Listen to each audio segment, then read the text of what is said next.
In the gospel account that Matthew wrote, he records what we commonly refer to as the Sermon on the Mount, and it is the most important, most influential discourse ever presented.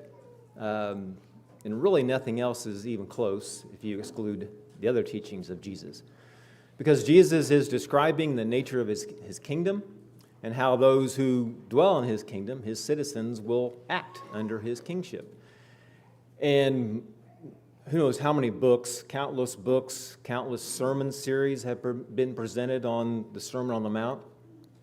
And so what I wanted to spend the next few minutes covering is just a very small portion of the Sermon on the Mount, as you can see from the intent on the screen there. Jesus on murder and anger. Oh, turn it on. There we go.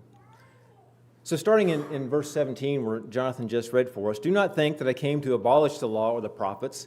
I did not come to abolish, but to fulfill. For truly I say to you that until heaven and earth pass away, not the smallest letter or stroke shall pass from the law until all is accomplished."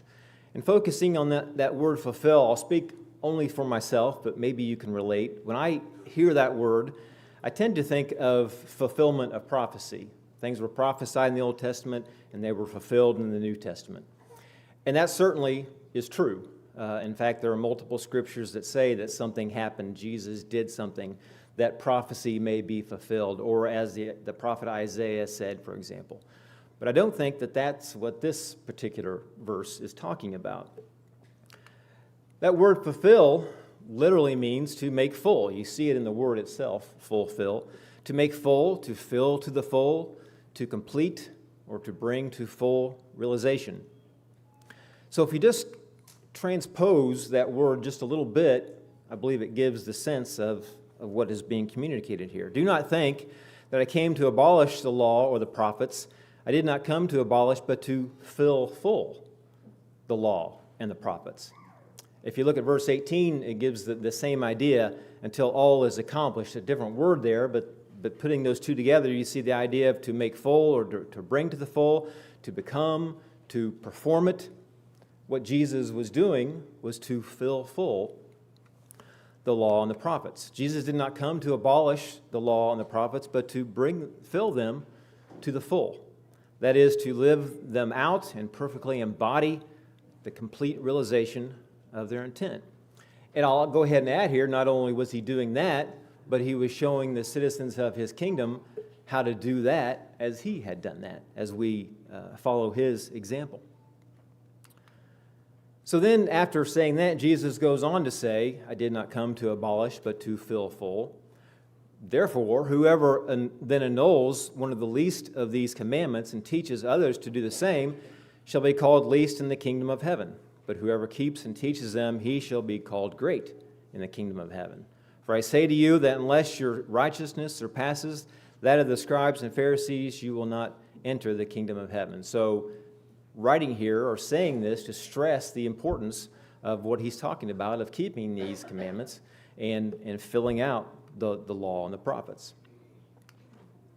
And so what he does after that is he provides 6 examples, or you might call them case studies, to show what it looks like to fill full, or filling full the law looks like to those in his kingdom. So he talks about murder, adultery, divorce, vows or oaths, retaliation, and treatment of enemies. And maybe in your Bible sometimes you'll see those marked off as headings. And to those of you, maybe you can relate, I can relate, to those of us, I'll say, who sometimes have a difficulty grasping the teaching, or any teaching, without an example, without an illustration, this is certified platinum, because Jesus not only gives one example, he gives 6 examples to show what he's talking about.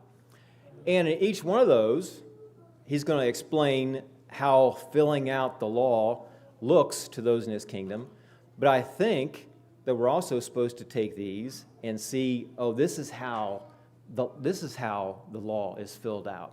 And that's the wisdom literature approach, to talk about these things, to understand the concept, and then to fill that out in the way that we respond, the way we act, the way we think, the way we speak.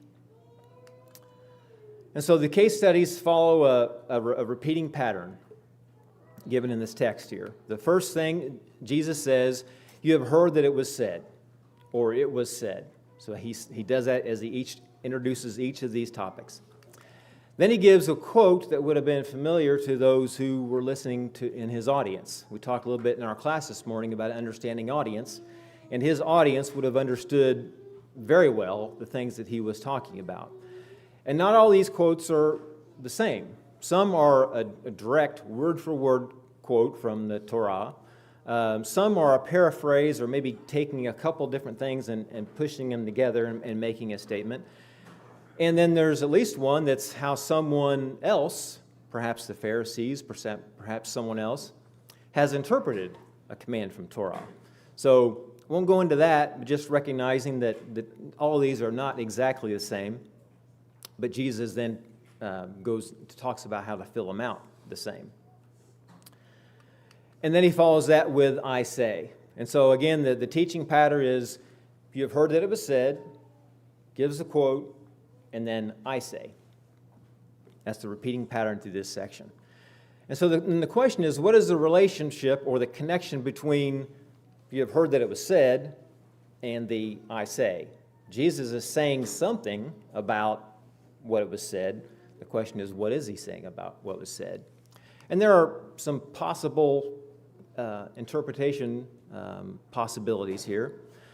One very common one is that Jesus is offering his own counter-teaching as a contrast. So Jesus is bringing in something new. He's contrasting it to what has been said, but now I say.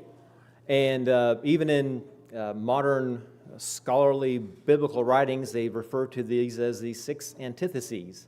And so you see in that word, antithesis, the opposite idea or the opposite argument. And so that's a common way to look at these. And that is sort of set up by our English translations. I think every translation I looked at uses the word but there, that connecting word. So you have heard that it was said this, but I say this. It's helpful to recognize that the word used there in the original language is a very flexible use that's translated multiple ways. That word in the New Testament alone is translated but. That's an accurate way to translate it. But it's also translated as and, now, when, yet, also, then, moreover, and others. And just recognizing that what word the translators choose to use is based on what they think is trying to be conveyed. So you can see that if the translator has in his head what Jesus is doing is setting up a contrast, he's going to use the word but. But just recognize that you could just as easily use the word and or moreover. And for us thinking about this, critically thinking, what word best fits what Jesus is talking about? He's just been talking about how he has not come to abolish the law to fulfill it. So that's not really setting up a contrast, okay? So it seems like and or moreover would be a better fit to what he's communicating. Another interpretation possibility is really kind of the opposite of that. So the first one says, Jesus is saying, you have heard that it was said, but I'm saying something different, or I'm saying something new. The antithesis to, you have heard that it was said, you shall not murder, is, it's fine. Actually, the more direct antithesis is, you have heard that it was said, you shall not murder, but I say, you shall murder. Well, Jesus clearly isn't saying that. That's absurd. And so that's why the antithesis approach really doesn't fit very well. The second one is that Jesus agrees with command. You have heard that it was said, you shall not murder. Yes, that's true. And now let me show you a practical way to apply that. And I think that's getting closer to what Jesus is doing. And then the third one, Jesus is offering teaching about how the Torah is filled full. That is, he is taking a truth, you shall not murder, that's true, and then he's pointing toward a greater reality. And this is the wisdom literature approach. When you think about it, the command, you shall not murder, is a pretty low bar. I think most of us in society can meet that without having even been instructed not to do it. Jesus is raising the bar. He's giving us a higher calling and filling out what does that actually mean, and we'll get to that as we go along. So let's get to the first case study, and that's all we're going to talk about today is the first one. So starting in verse 21, you have heard that it was said to those of old, you shall not murder, and whoever murders will be liable to judgment. But I say to you that everyone who is angry with his brother will be liable to judgment. Whoever insults his brother will be liable to the council, and whoever says, you fool, will be liable to the hell of fire. So just highlighted in yellow again is the teaching method. You have heard that it was said, and then gives the quote, and then says, I say. And the only other observation on this section is to note that the punishment or the consequences for both murder and anger are the same. Okay, liable to judgment, just noting that, observing that. And then he goes on to say, we'll come back to that, but he goes on to say, so if you are offering your gift at the altar, and then remember that your brother has something against you, leave your gift there before their altar and go. First be reconciled to your brother, and then come and offer your gift. Come to terms quickly with your accuser while you are going with him to court, lest your accuser hand you over to the judge, and the judge to the guard, and you be put in prison. Truly I say to you, you'll never get out until you have paid the last penny. So after talking about this, or in the same context, Jesus continues to give a couple of brief, I think we could call them parables, and building on what Jesus has just talked about. And the point is to emphasize the urgency to deal with anger. Okay? He's been talking about that, and he gives these parables and saying, this, you need to deal with this now. You need to deal with this immediately. And it's also noteworthy that I'm the one who's at fault in both of these. It's easier to see in the second one, come to terms quickly with your accuser. So I've done something wrong, and my accuser is going to accuse me before the court. It's much better if I can deal with that before we go to court, and then I'm at the mercy of what the court says. So that's the urgency. On the first one, if you are offering your gift on the altar, and there remember that your brother has something against you, recognize that this is something your brother has against you legitimately. That is, again, in the context, he's talking about anger. He's talking about how we shouldn't do that. He's talking about insulting, and we'll get to that. I've done something against my brother, so my brother has something against me. I need to go and make that right with my brother before I go before the throne of God, like we're all okay, when I've done something against my brother. Sometimes I think we reverse that. I think we can see in context it's talking about something that I have done that I need to make right with my brother. Okay, so back to the text that came before that. You've heard that it was said. It talks about murder, and then he gives 3 situations. I want to kind of diagram those a little bit. So Jesus here again filling to the full, and he uses a little twist to make his point or to emphasize his point. So he says, first, if you're angry with your brother, you're liable to judgment. I think we can appreciate that this is more than just being miffed a little bit. You know, you're playing a board game and your opponent lands on your thing and sends you back to home and you get a little upset about that. That's not what this is talking about. Okay? Cain was angry with Abel and he killed him. And we'll talk about that a little bit more too. I think murderous rage is closer to what we're talking about here. And if you are angry with your brother, then you are liable to judgment. Some translations say guilty before the court. And again, that's the same as murder. Those two are equivalent. The second one, he says, if you insult your brother, some translations just use the original language, raka, which literally means empty one. Some translations might say good for nothing. And recognize that this is a public shaming or public insult. And it's really a judgment on the value of your brother. It's not you have done something wrong. You are an empty one. You are someone without value. And so if you say that, obviously that carries more weight than a simple insult. So if you do that, then you're liable to the council. So this is a higher council. We might call it our Supreme Court. Some translations use Sanhedrin, which was the Jewish Supreme Court, and that's what the original language uses there. And then the final one says, you fool, you'll be liable to Gehenna of fire or hell of fire. Gehenna is the, again, original language there. So if you say you fool, you are subject to divine court. And no matter what you think or how you view hell of fire, it's very clear that that's as bad as it gets. That is in judgment before the Almighty. And so if you say you fool, that's a lesser insult. That's calling your buddy a dummy or something, okay?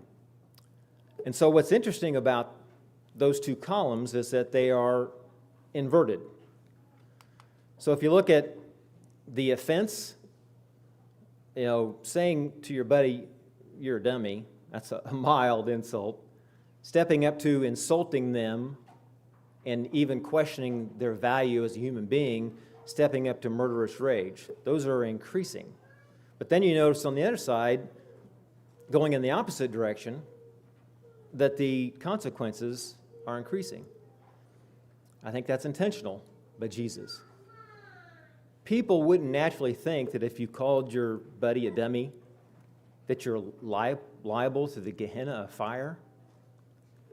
And that's Jesus' point. If you do that, you are liable to Gehenna of fire. And so he is, you might say, using shock value or using something that would not hit the brain in a natural way to emphasize his point, and that's what filling out this law that he's talking about is all about. So what's the point?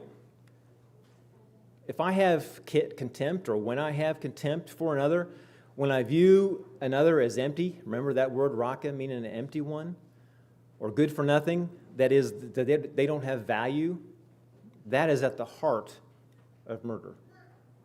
Okay? The heart of murder.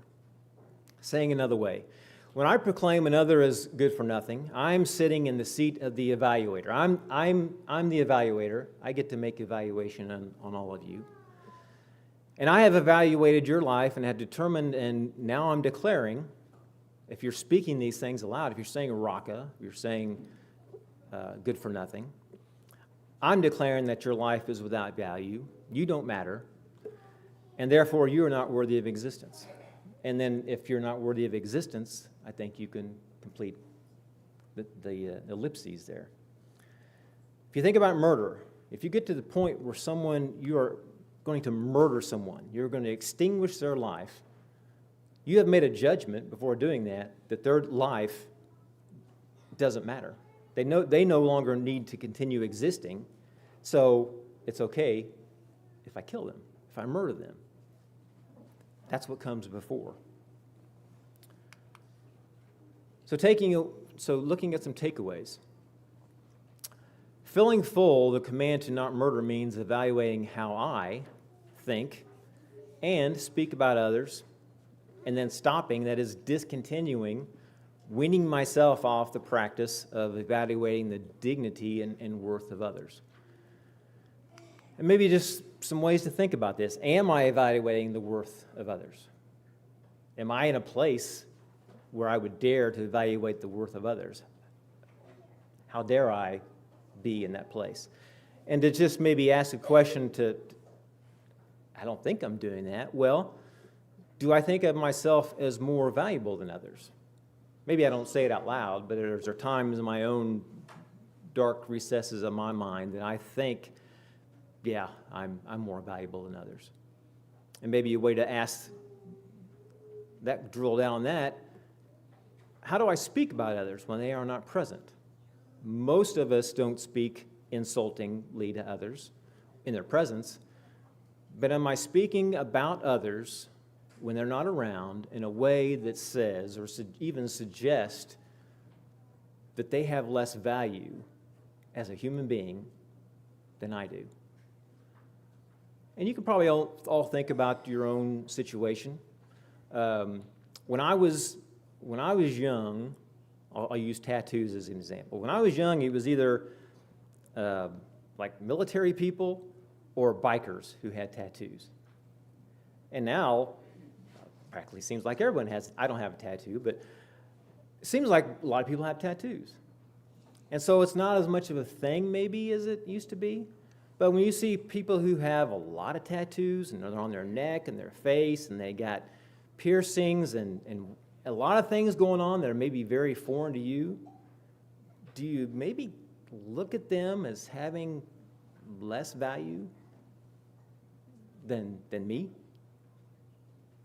Maybe think of your own, maybe that one doesn't resonate with you at all. But there's other things where you look at people, and maybe are you tempted to think of them as having less value and dignity as yourself? I think what Jesus is talking about, when he's talking about filling full the law and the prophets, talking about murder, it's getting back to this kind of thing. This matters to Jesus. Jesus wouldn't have talked about it if it didn't matter to him. And he wants us to not only obey the commands, but to fill to the full what is at the heart of those commands. And not only the ones he listed, not only murder and divorce and oaths and those things, but everything.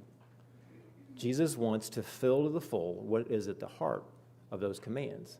Again, I don't think for most of us it's very difficult for us not to murder. Okay? I don't know if any of us have ever considered doing that. But it is, I think, very easy for us to be tempted to think of others as less valuable than ourselves. And then this verse where he talks about the last section, whoever says, "You fool," will be liable to the hell of fire. I think Jesus is showing through his communication just how important this is to him. Jesus, as we know, is always very intentional with his language. And he used the word Gehenna of fire. And Gehenna is equivalent, what he's talking about here is the valley of Ben Hinnom, or the Hinnom Valley. And so then the question is, why did Jesus intentionally use this valley when he was talking about judgment? Okay? You will be liable to the hell of fire. Liable to the Hinnom. Why did he use that particular valley when he's talking about judgment? What happened in Gehenna? What happened in the valley of Ben Hinnom that would cause Jesus to use it as a reference regarding judgment, and was so well known to his audience? Again, we wouldn't get this, but his audience would have. That's why he didn't have to explain it. It was so well known that Jesus provided no commentary at all. He just said it. This is a quotation from a text from a book. You can see the citation down there. I'm not going to read all this, but maybe you've heard something like this. This is talking about this valley that was outside of Jerusalem, and it was a valley that was used as a refuse heap, and there was a lot of burning going on, and it just continually burned and smoldered.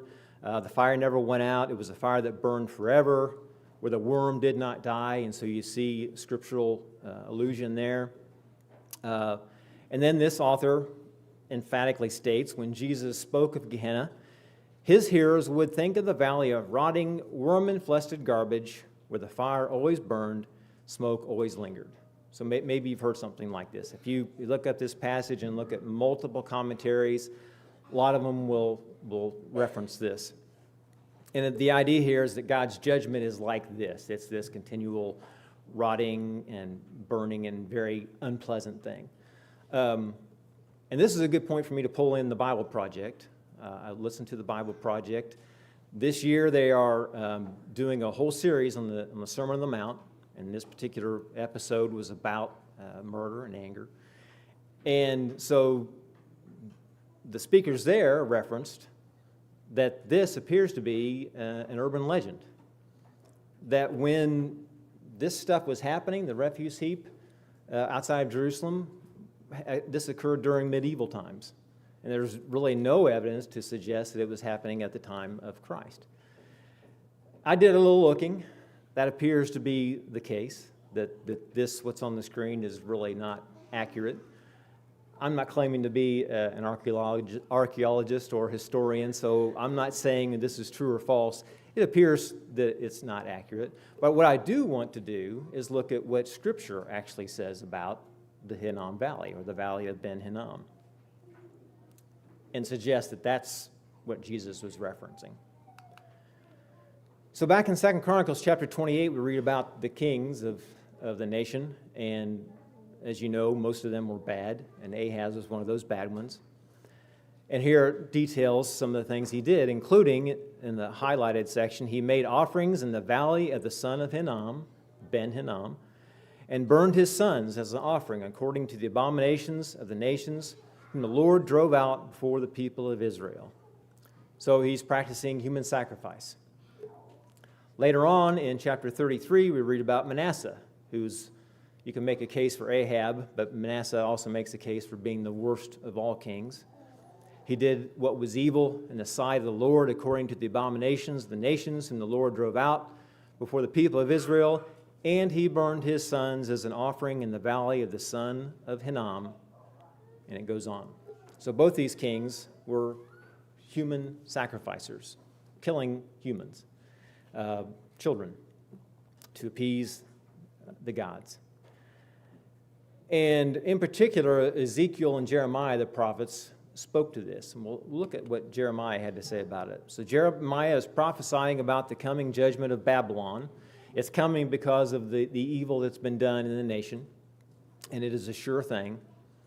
And Jeremiah writes in chapter 7, "For the sons of Judah have done evil in my sight, declares the Lord. They have set their detestable things in the house that is called by my name to defile it. And they have built the high places of Topheth, an altar before false gods, which is in the valley of the son of Hinnom, to burn their sons and their daughters in the fire, which I did not command, nor did it come into my mind. Therefore, behold, the days are coming, declares the Lord, when it will no more be called Topheth, or the valley of the son of Hinnom, but the valley of slaughter. For they were buried in Topheth, because there is no room elsewhere." So here we have God seeing what's been done, people who have burned their children in this valley of Hinnom through false worship, and God saying, "I'm going to turn that back on you. What you have done, I'm going to do to you, and this valley will be the slaughtering place for those who have burned their children in fire," something I didn't even conceive to think about. And if you look back a little further, just a little bit higher in the chapter, it says, "Therefore thus says the Lord God, behold, my anger and my wrath will be poured out on this place, upon man and beast, upon the trees of the field and the fruit of the ground. It will burn and not be quenched." The unquenchable fire that seems to be referenced here is the unquenchable fire of God's wrath that he's going to pour out on those who are disobedient. The disobedience of the nation of Judah was so bad that God's going to pour out his anger in a way that was unquenchable. And to those who had burned their children are now going to feel the burning wrath of God. And the final point is, Jesus uses that to talk about people who would say, "You're a dummy." That's how serious Jesus takes anger, insult, even what we might call a mild insult. Because at the very heart of murder is the things that lead up to it. And so I think the clear application is, as I've said before, I don't think many of us are too concerned about committing murder.